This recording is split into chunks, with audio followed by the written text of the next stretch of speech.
새로움이 온다, 세 번째 가능성이 온다 라는 말씀의 제목으로 주의 말씀 함께 나눠보고자 합니다. 지킬 박사와 하이드라고 하는 소설이 있습니다. 1886년 로버트 스티븐슨이라고 하는 소설가가 지은 소설입니다. 그 소설로 지금까지 이어왔지만 최근에는 뮤지컬 또 영화로 만들어져서 많은 사람들에게 더 화제가 되는 또 우리 소설이자 또 영화입니다. 내용은 이렇습니다. 헨리 지킬이라고 하는 이름을 가진 박사는 인간의 몸 안에 선과 악이 있는데 이 두 가지 본성이 우리 사람 속에 있고 그것이 서로 분리될 수 있다라고 생각해서 화학약품을 만들어서 우리 인간의 몸에 있는 선과 악을 분리하려고 하는 것입니다. 그래서 지킬 박사로 살아갈 때는 귀족의 예의 범절 좋고 교육도 잘 받은 엘리트로 불쌍한 사람들 잘 도와주고 선행을 베푸는 똑똑한 과학자의 삶을 살아가지만 악의 본성을 가지고 있을 때는 지킬 박사로 살아갈 때 자신이 가졌던 욕망, 그 악의 본성을 짓눌렀던 것이 분출이 되어서 악마로 살아가는 것, 바로 그것이 하이드의 삶인데요. 그렇게 양쪽의 삶을 살아내는 인간의 이중성을 보여주는 소설이었습니다. 하지만 이 소설의 핵심은 지킬과 하이드라고 했을 때 그 선과 악의 삶이 한 인간의 삶 속에 모두 다 있다라는 것이죠. 인간은 가면을 돌려 쓰고 있는 것뿐이고요, 저에게는 선과 악이 함께 있는 존재라는 것입니다. 사도 바울도 자신 안에 있는 이 두 가지의 인간의 본성을 가지고 고민하고 기도했습니다. 로마서 7장 21절 그리고 24절에서 25절에 이렇게 얘기합니다. 우리 함께 읽어보겠습니다. 그러므로 내가 한 법을 깨달았노니 곧 선을 행하기 원하는 나에게 악이 함께 있는 것이로다. 오호라, 나는 공고한 사람이로다. 이 사망의 몸에서 누가 나를 건져내랴. 우리 주 예수 그리스도로 말미암아 하나님께 감사하리로다. 그런즉 내 자신이 마음으로는 하나님의 법을, 육신으로는 죄의 법을 섬기노라. 바울이 그의 신앙의 가장 마지막에 신앙의 깊이가 있었을 때 쓴 책이 로마서입니다. 근데 그 로마서가 16장 가운데 가장 중심 7장에 무엇이라 얘기하냐면 하나님께 영광을 돌리자, 내가 그의 삶을 살았으니 이렇게 영광을 받는 자가 되었다라는 것이 아니고요, 가장 중요한 책의 가장 중심에 내 안에 선을 행하기 원하는 나에게 악이 함께 있더라. 오호라, 나는 공고한 사람이다 라고 얘기합니다. 그러면서 마음으로는 하나님의 법을 지키기를 원하지만 육신으로는 죄의 법이 나를 묶고 있다 라고 얘기하지요. 우리 안에 하나님의 법, 죄의 법이 함께 있는 우리 인간의 모습을 이야기하고 있습니다. 여기 물컵이 있습니다. 반은 채워진 물입니다. 하지만 반은 비워져 있는 물컵이지요. 하나의 물컵이지만 누군가는 비워져 있는 물컵, 누군가는 채워져 있는 물컵이라고 생각할 것입니다. 정확하게 얘기하면 물이 반만 채워져 있는 것을 보고 누군가는 이미 채워진 것만 보고 비어져 있는 것을 부족하다 생각하는 결핍을 보게 될 것입니다. 그러나 다른 누군가는 아직 채워지지 않는 공간을 보면서 이제 곧 채워질지 모르는 그 공간은 가능성의 공간이라고 볼 수 있지요. 여러분은 어느 관점에 서 계신다 생각이 드십니까? 반밖에 채워지지 않는 결핍을 보고 계십니까? 아니면 반이나 채워진 것, 비어져 있는 것을 가능성, 곧 채워질 가능성으로 보고 계십니까? 제가 막 부목사가 되어서 신방 훈련을 위해서 담임 목사님이 수석 부목사님 그 신방, 성도들 신방하는 것을 한 2-3달 동안 쫓아다니게 했습니다. 신방 가는 곳마다 성도님들을 그 수석 부목사님이 대하는 모습을 보면서 신방은 이렇게 하는 거구나, 성도님들과는 이렇게 교제를 하는 거구나 라는 것을 깨닫게 되었습니다. 가서 어떤 인사를 해야 하는지, 예배 인도 방법은 무엇인지, 어떻게 기도하고 어떻게 상담해야 하는지 그 수석 부목사님을 통해서 내가 정말 알아야 할 모든 것은 유치원에서 배웠다라고 하는 책에서처럼 그때 그 3개월 동안 그 수석 부목사님이 신방하는 모습을 옆에서 지켜보면서 어쩌면 제 30년, 40년의 목회에 모든 것을 배웠다라는 생각이 듭니다. 특별히 그 목사님은 긍정적인 태도와 어법을 가지고 계셨습니다. 힘들게 사는 성도님 가정에 이제 찾아갔습니다. 그 성도님이 가정이 어려우셔서 집 앞에 있는 작은 식당에서 신방온 저희들을 대접하겠다 하셨는데, 얘기가 길어져서 그 집 안에서 여러 상담을 하고 기도를 하는데 너무 얘기가 길어지니 모레도 좀 대접하고 싶은데 대접할 게 없어서 본인 생수병을 따서 생수를 저와 또 우리 수석 부목사님께 따라줬습니다. 수석 부목사님이 그 물을 마시면서 이렇게 얘기하십니다. 물에 뭐를 탔어요? 왜 이렇게 맛있어요? 라고 얘기하시는 겁니다. 물에 뭐를 타? 지금 생수병 막 따가지고 따랐는데 도대체 이분이 무슨 얘기하는 건가? 그 목사님은 가는 곳마다 동일한 마음으로 성도님을 대하고 계셨습니다. 부족해 보여도 가득 차 보이듯, 가득 차 보여도 더 가득 차 보이듯 이렇게 말씀하신 모습을 보면서 나도 저렇게 목회해야겠다. 그분께 정말 많은 것을 배웠습니다. 반만 채워진 물컵을 보고 뭐라고 말해야 하는지, 목회자는 결핍을 보고 결핍을 통한 가능성을 이야기하는 자이구나. 물이 반잔만 채워져 있는 물컵은 분명히 반이 비어져 있는 결핍이 보입니다. 그러나 똑같은 물컵이지만 그것을 결핍으로 볼 것인지 가능성으로 볼 것인지는 저와 여러분이 가지고 있는 가치관과 세계관에 따라서 다르게 판단하고 다르게 선택해서 이야기합니다. 내 안에 지킬 박사가 있는지, 내 안에 하이드가 있는지에 따라서 저와 여러분이 어떤 일들을 생각할 때 이쪽으로 갈지 저쪽으로 갈지 다른 결정을 하게 되더라는 것이죠. 저와 여러분이 믿고 있는 것, 내 안에 담겨진 진리가 무엇인지에 따라서 우리는 다른 삶을 살아가게 되더라는 것입니다. 오늘 본문을 보면 크게 두 부류의 사람이 대치돼서 나옵니다. 제자 그리고 선지자와 임금. 그런데 예수님께서 이들을 향해 이렇게 말씀하십니다. 특별히 제자들에게 23절에 보니 너희가 보는 것을 보는 눈은 복이 있도다 라고 얘기하시죠. 그러나 24절에서 선지자와 임금들에게는 너희가 보고 있는 것을 보고자 하여도 보지 못할 것이고 듣고자 하여도 듣지 못할 것이라 말씀하죠. 물론 서로 다른 직분을 또 서로 다른 상황을 가지고 있지만 그들은 완전히 다른 것을 예수님께서 얘기하고 계십니다. 무엇을 보아도 보지 못하고 들어도 듣지 못하기에 그들이 완전히 다른 평가를 받게 되는 것일까? 22절에서는 이렇게 얘기하고 있습니다. 우리 함께 읽어보겠습니다. 아버지께서 모든 것을 내게 맡겨주셨습니다. 아버지 밖에는 아들이 누구인지 아는 사람이 없습니다. 또 아들 밖에는, 그리고 아버지를 계시하여 주려고 아들이 택한 사람 밖에는 아버지가 누구인지 아는 사람이 없습니다. 제자와 선지자와 임금이 서로 다른 것, 볼 수 있는 것을 보는 자, 보고자 하는데도 보지 못하는 자로 갈라지는 이유는 22절에서 이렇게 얘기하죠. 하나님이 택한 자들이다. 곧 예수가 나의 하나님이시다 라는 것을 아는 자들, 예수가 우리의 구원자, 나의 치료자, 내 삶을 주관하고 내 삶의 주인인 것을 고백하는 자들, 하나님이 예수 그리스도를 통해서 계시된 것을 깨닫게 하기 위해서 택함을 받은 자들. 제자들은 그것을 알고 있지만 선지자와 임금은 그것을 모르더라라는 것이죠. 그래서 그들이 서로 다른 시각, 다른 관점을 보여주고 있는 것입니다. 그런데 여러분, 이 사람들은 결코 다른 사람들이 아닙니다.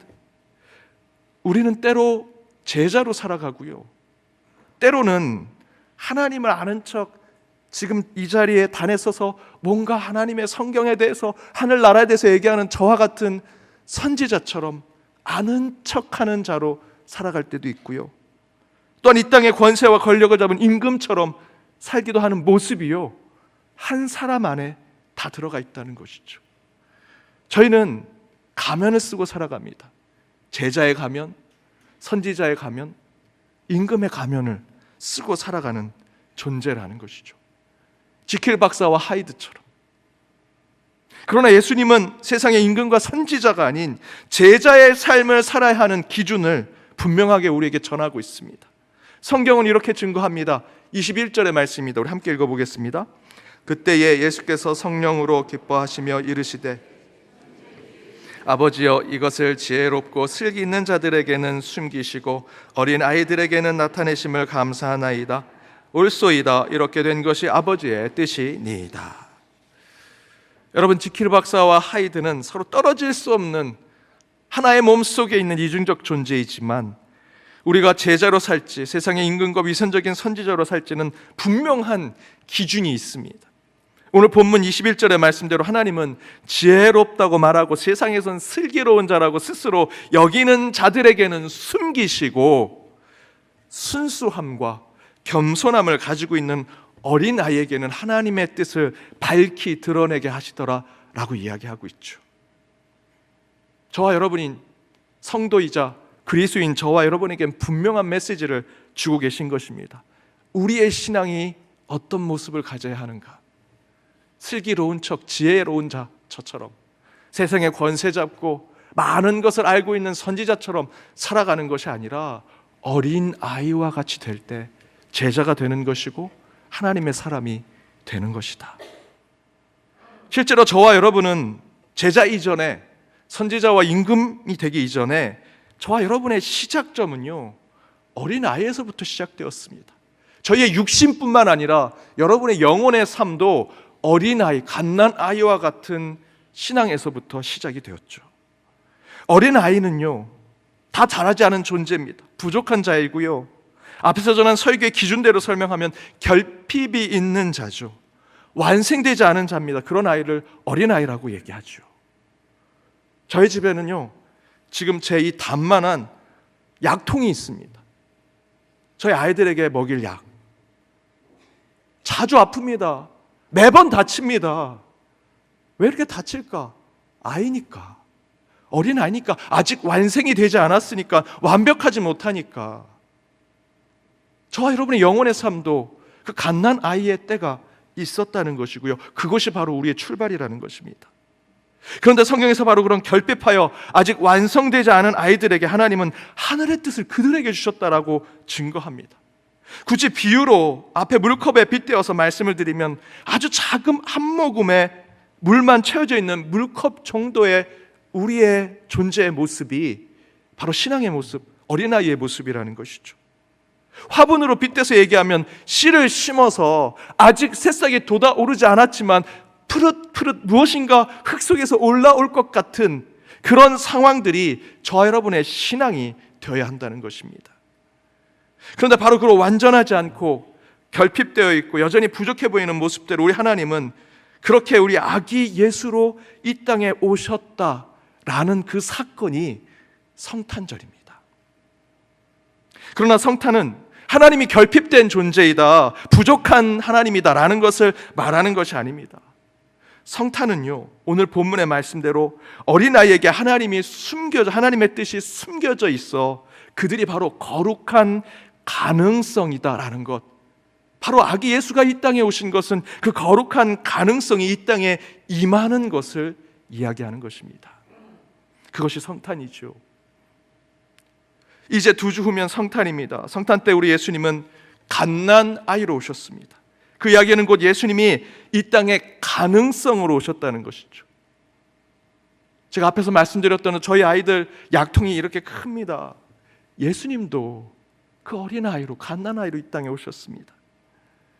아기 예수님은 다 채워지지 않은 물컵의 상태로, 결핍이 아니라 채워져야 할 가능성으로 이 땅에 오셨습니다. 골로새서 3장 3절의 말씀대로 새로운 생명을 품고 있지만 아직 그것이 감추어져 있는 상태로 우리 예수님이 이 땅에 오신 것, 그것을 기념하는 것이 성탄입니다. 헨리 라우엔 박사는 그 예수님의 성탄을 십자가에서 얘기합니다. 예수님과 함께 걷는 삶이라는 책에서 그는 이렇게 얘기합니다. 예수님은 인류의 고통의 십자가라는 무거운 짐을 지고 가다가 쓰러진 무죄한 어린 아이시다. 그분은 무력하고 약하고 아주 상처받기 쉬운 분이시다. 예수님은 저와 여러분과 같이 죄 많고 무지하며 여전히 많은 한계와 유한성, 거기에 욕심 가득하고 그 욕심을 이기지 못해서 이기심이 가득한 삶을 살아가는 저와 여러분, 우리 인간을 구원하시기 위해서 십자가를 짊어지시고 골고다를 오르시죠. 오르실 때 근육질의 남자처럼 십자가를 당당하게 들고 그것에 올라가셨습니까? 아니요. 십자가를 들고 쓰러지고 넘어지고 피 흘리시고 괴로워하시면서 가장 나약한 모습, 무력한 모습으로 골고다를 오르셨습니다. 그러나 그 골고다는 저와 여러분에게 구원의 상징 아닙니까? 바로 예수 그리스도의 구원의 행위는요, 어린 아이처럼 넘어지심으로 우리에게 구원이 이루어지더라는 것입니다.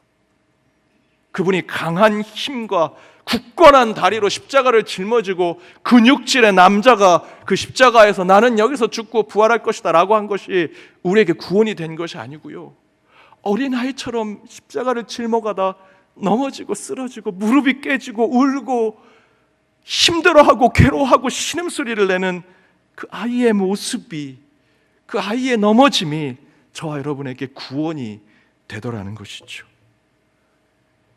예수님은 아이처럼 넘어지셨고요, 예수님은 약한 자처럼 쓰러지시고, 예수님은 아픈 자처럼 무너지는 모습을 통해 오히려 우리 인류를 구원하신다라는 것입니다.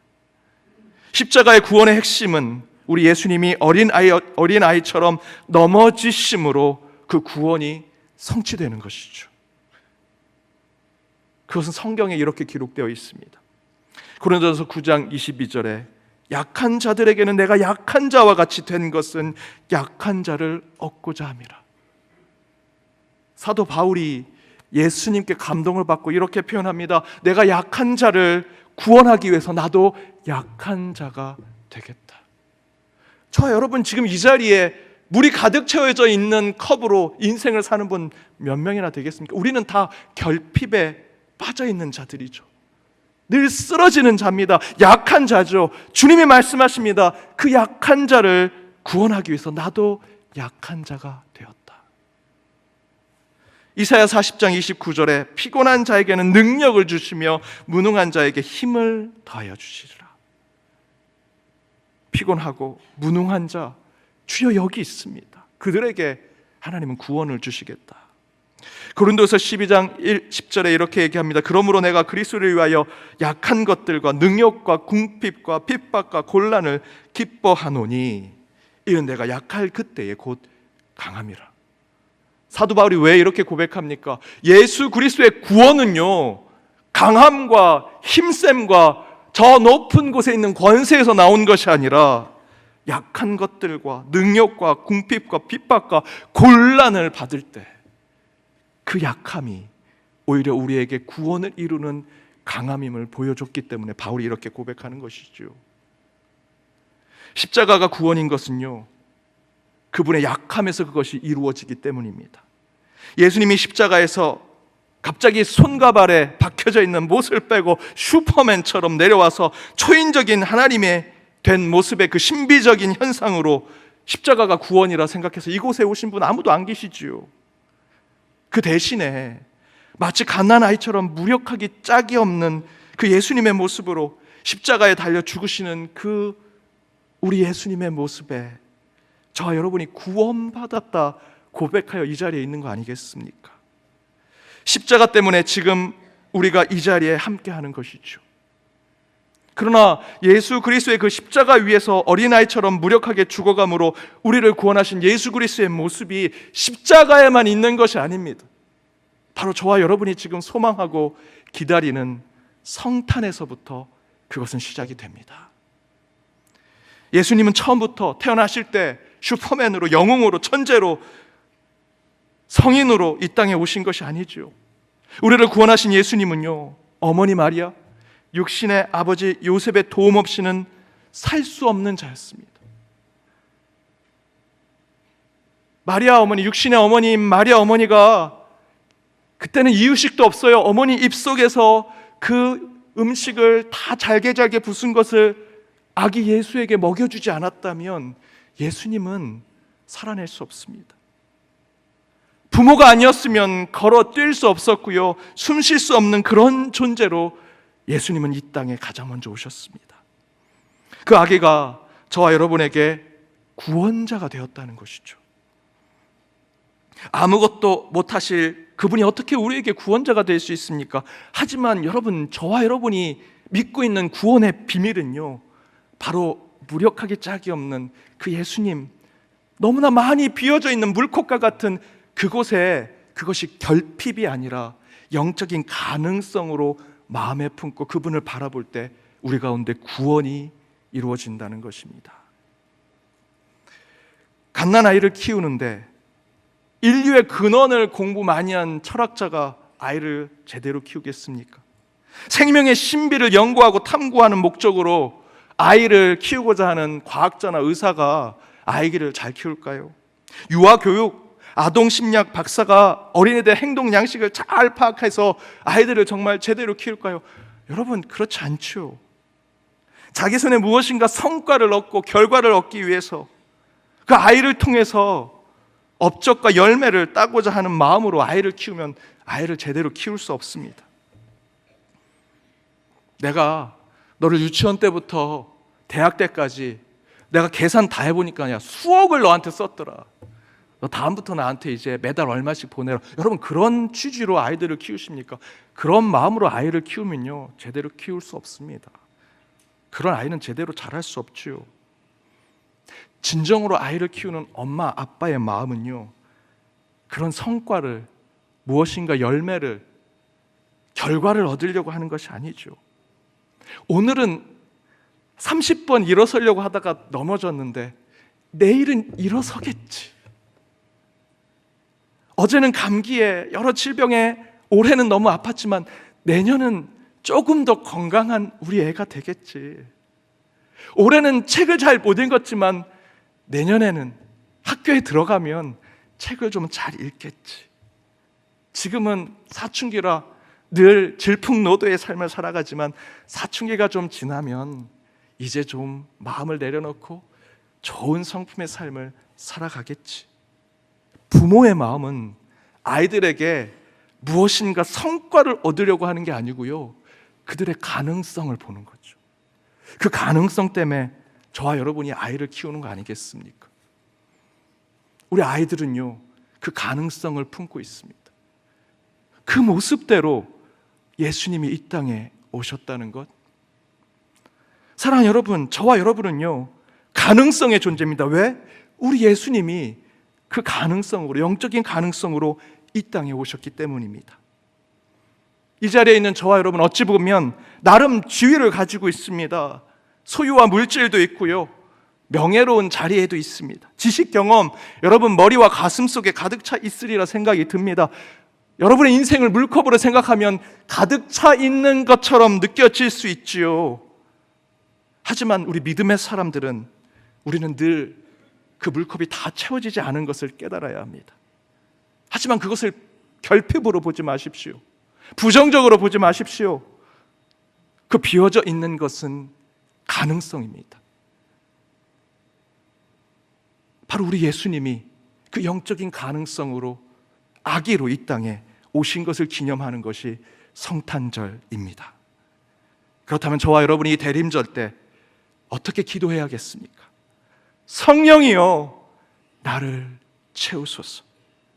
아기 예수여 이 땅에 오심으로 나의 빈잔을 채워 주옵소서. 저와 여러분, 가진 소유와 여러분의 지위 다 내려놓으십시오. 우리는 비워져 있는 빈잔에 불과합니다. 이 대림절에 저와 여러분이 하나님께 기도할 것은 다른 것이 아닙니다. 주여 내 잔을 채워 주옵소서. 내 심령을 채워 주옵소서. 내 마음에 찾아와 주옵소서. 그렇게 영적 가능성을 품고 아기 예수를 기다리는 이번 한 주가 되시길 주님의 이름으로 축복합니다.